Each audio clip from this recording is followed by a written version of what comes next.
Hello everybody and welcome to the Daily Splat, which today is being brought to you via the magic of the iPhone 5. That's right, I've got myself one of these little doohickeys. My old phone was due for an update and this is where I record these days.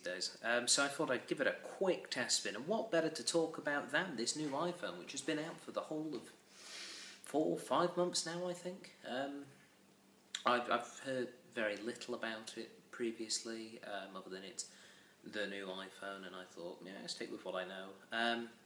And my main impressions after a couple of hours of playing with it is exactly the same. Well, not quite, that's being unfair to it, but there's been little revolution or evolution.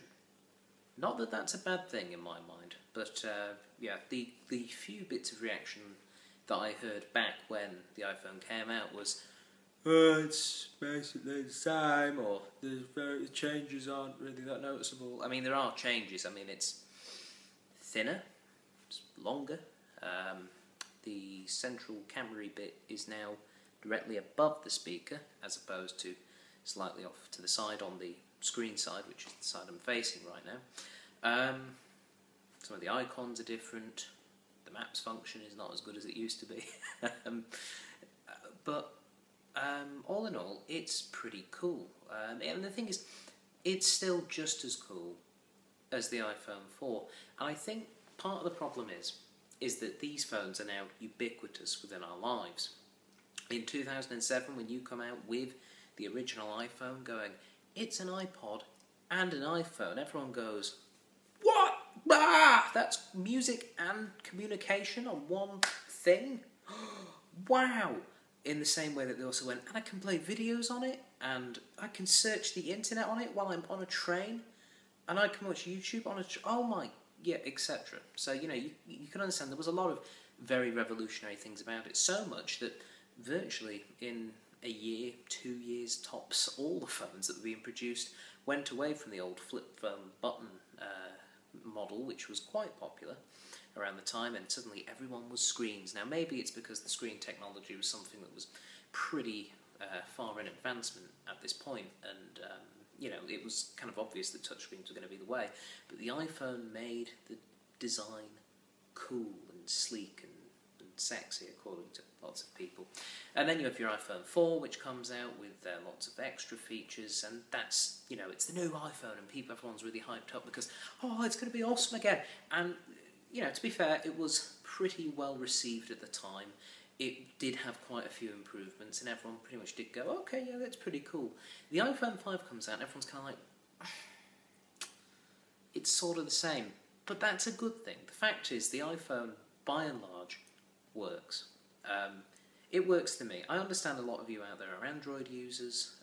My sister, for example, uses one of those Samsung Galaxy phones, and that all looks very nice, but the fact is I'm just used to the Apple phone design, and that's why I've sort of stuck with it.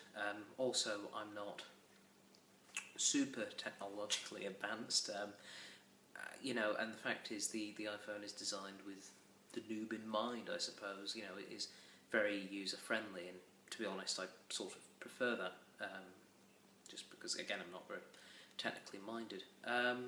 One thing that is new for me on this, at least, is Siri. I never updated my previous phone to get Siri. I can't remember why, I just didn't ever get around to it. It was working fine.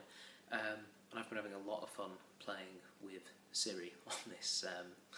And it's kind of a cool feature, but I'm not sure if I'll be using it regularly, unless... I don't know, it's kind of weird talking to this sort of artificial intelligence interface thing, but it's all right, you know. I've played around with a few of the voices. The British voice really creeps me out. The sort of "hello sir" voice, not a fan of that. I'm stuck with what the model came with, which was the Australian lady. That's sort of more agreeable, I suppose. And also the main thing for me is this phone just has more gigabytes because I need them, because I obviously put these videos on them and it gets full pretty quickly. But yes, there you go. So I'm going to finish talking now, stop this, see if all the uploading to YouTube features work the same, and yeah, we'll see how it goes.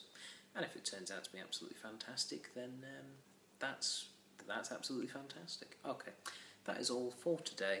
I'll speak to you all very soon. Until then, bye-bye.